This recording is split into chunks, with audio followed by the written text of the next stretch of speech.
Porque cuando uno deja que las heridas dirijan nuestra forma de amar, la pareja de uno termina pagando una deuda emocional que nunca contrajo. La pareja empieza a desconfiar de sí misma, necesita confirmar decisiones, preguntar más, arriesgar menos e incluso empieza a creer que el otro siempre sabe cuál es la manera correcta de vivir. No es que el obsesivo quiera hacer daño, sino que confunde amar con optimizar. Y cuando todo necesita mejorarse, nadie alcanza a sentirse suficientemente bueno. Miren, lo más doloroso de convivir con una persona que está siendo gobernada por el narcisismo es que, ¿pero qué sucedería si viviésemos con alguien gobernado por la dependencia? Miren, ¿qué tanto nos podemos dejar ser y mostrarnos en nuestras luces, en nuestras sombras, o vivimos con miedo? Solo aquel que puede ser en el mundo sabe la profunda libertad que se experimenta.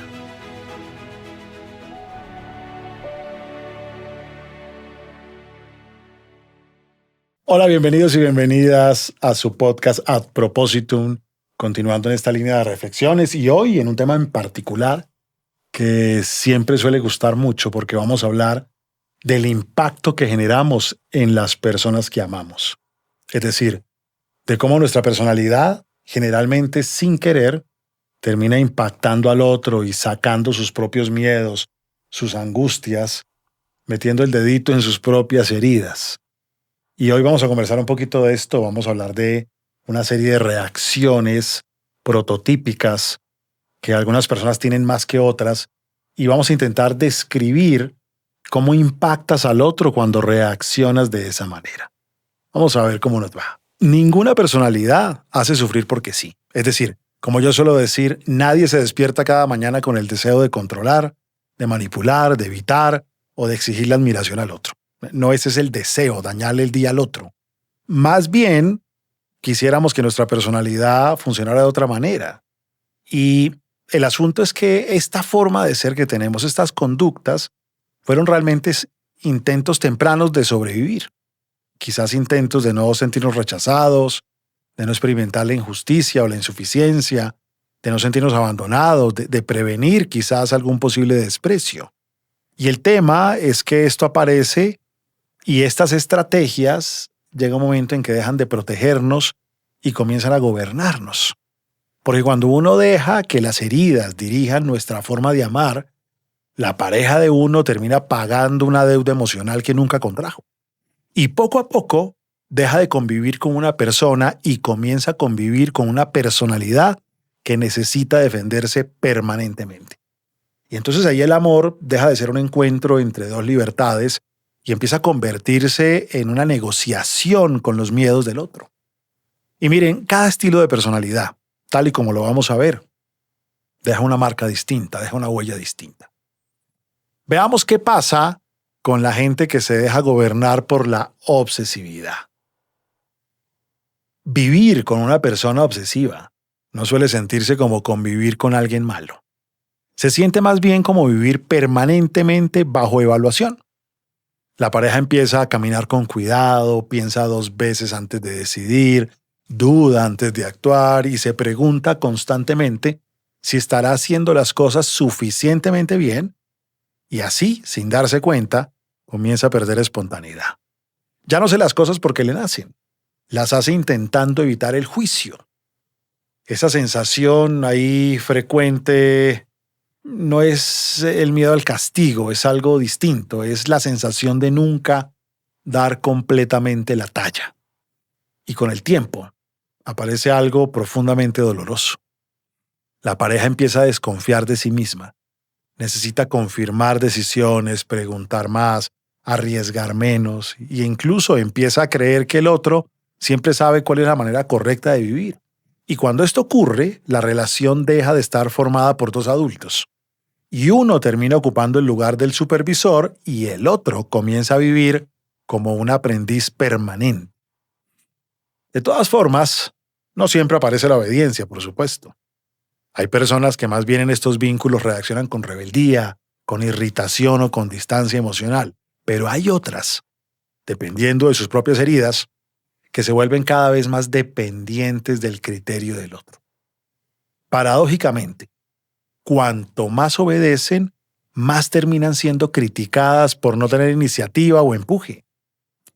Muchas personas descubren que empiezan a ocultar pequeñas cosas, no porque quieran mentir, sino porque están cansadas de sentirse cuestionadas o subestimadas. Y cada mentira alimenta una nueva supervisión de parte del obsesivo, en donde él termina concluyendo que su pareja no es confiable.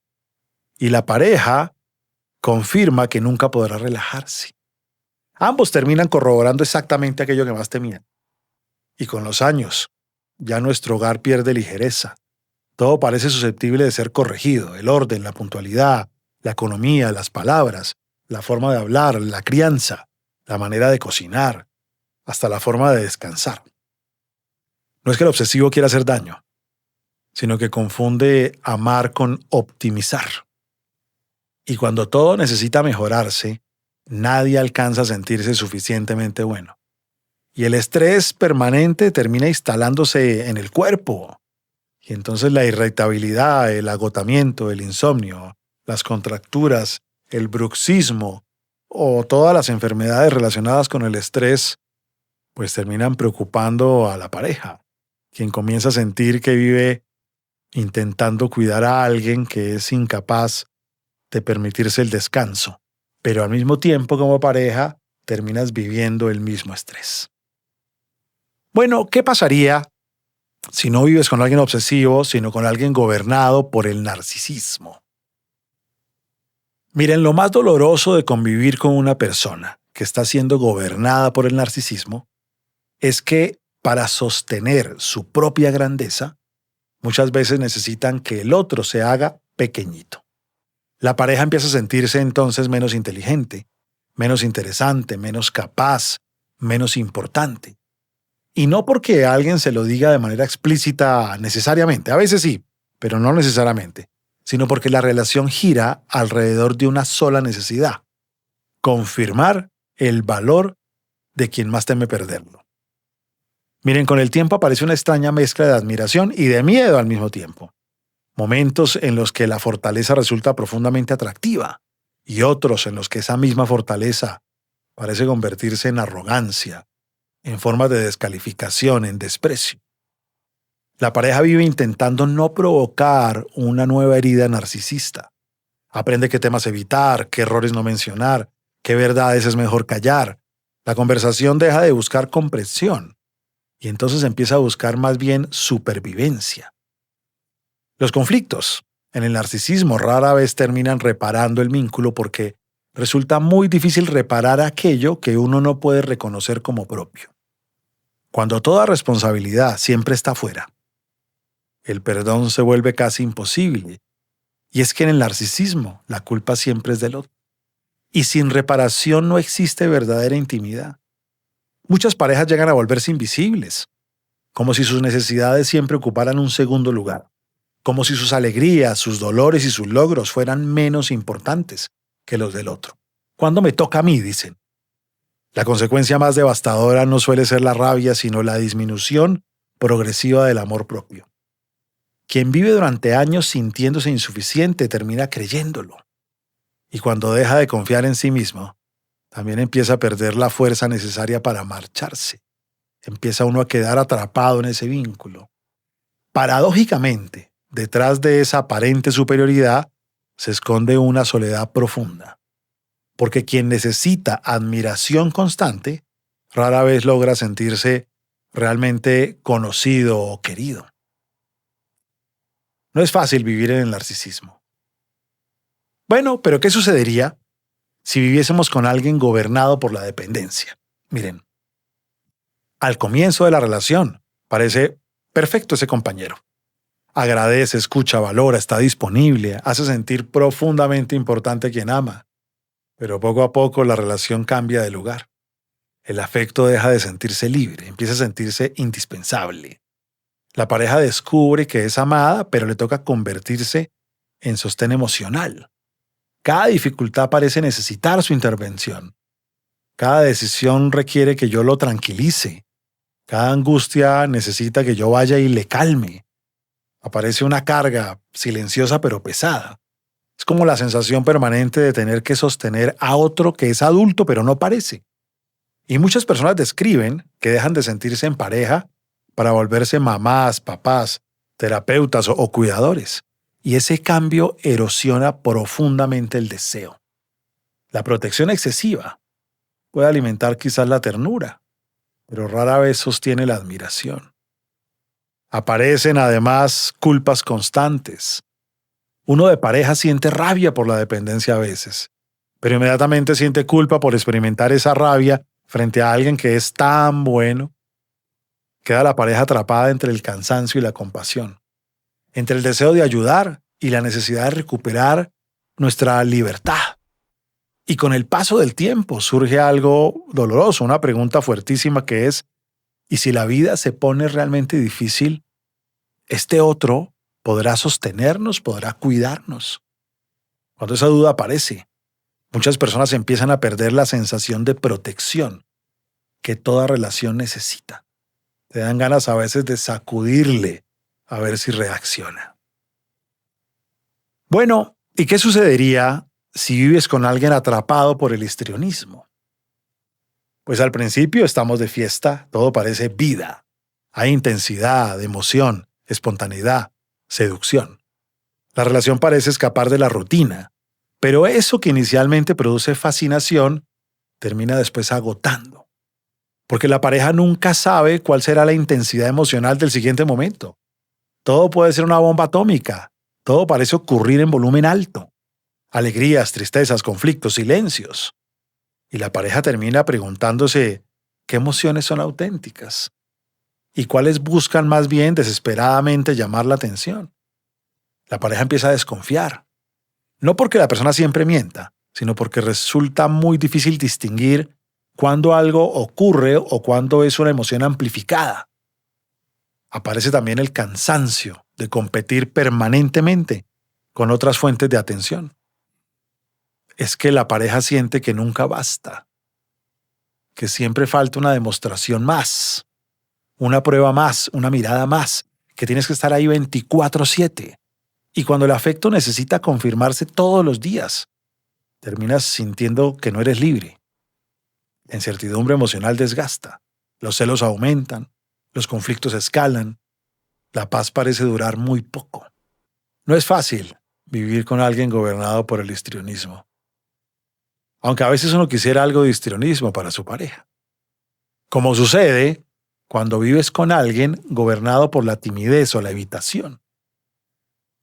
Quizás sea una experiencia dolorosa pero invisible, porque no es que haya muchas peleas, sino porque muchas veces ya no ocurre casi nada. La pareja empieza a sentirse sola estando acompañada. Extraña las conversaciones emocionales profundas, extraña la espontaneidad, la intimidad, las demostraciones pasionales de deseo, la posibilidad de sentirse elegida. Cada intento de acercamiento encuentra una especie de distancia difícil de comprender, que no es necesariamente rechazo, pero sí como una retirada, como un enconchamiento. Y aparecen preguntas muy duras como: ¿será que ya no me ama? ¿Será que ya no le gusto? ¿Será que hice algo malo? ¿Será que ya no me desea? El conflicto también suele evitarse. Y entonces las heridas permanecen abiertas por años, no se discuten, no se reparan, solo se acumulan. Muchas parejas a veces terminan construyendo una vida paralela, buscando amigos con quien compartir, actividades con quien disfrutar, espacios propios. Y no es que no le amen, sino que fueron aprendiendo que allí no van a encontrar esa emocionalidad que necesitan. Y poco a poco, el amor empieza a apagarse por ausencia de presencia. Muy duro. Miren, todos en mayor o en menor medida tenemos una personalidad que intenta protegernos del sufrimiento. El problema aquí no es tener heridas. El problema es permitir que ellas decidan cómo amamos. Porque cuando uno no se hace cargo, cuando uno no se hace responsable de su historia, alguien más termina pagando el precio. Y generalmente es quien amamos. Y ese alguien suele ser precisamente esa persona que está con nosotros. Madurar no consiste en dejar de tener miedo. Consiste más bien en impedir que nuestros miedos se conviertan en el destino afectivo de quienes eligieron caminar a nuestro lado. Solo cuando dejamos de pedirle a la pareja que repare aquello que la vida rompió en nosotros, el amor deja de ser una forma de supervivencia y comienza por fin a convertirse en un encuentro entre dos personas libres. Cuando yo no me hago cargo de mí, el otro se convierte en una especie de medicamento. Cuando el otro exige que yo le solucione, que yo le arregle, que yo le alivie todas esas sensaciones o traumas que tiene, ya no somos pareja. Somos presos en una cárcel bajo el nombre del amor. Bueno, un capítulo más de Ad Propositum. No olviden compartirlo.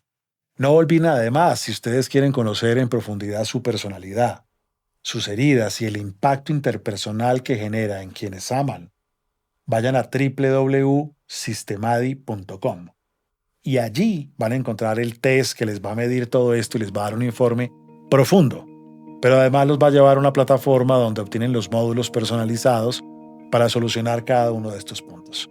No olviden suscribirse. Nos vemos.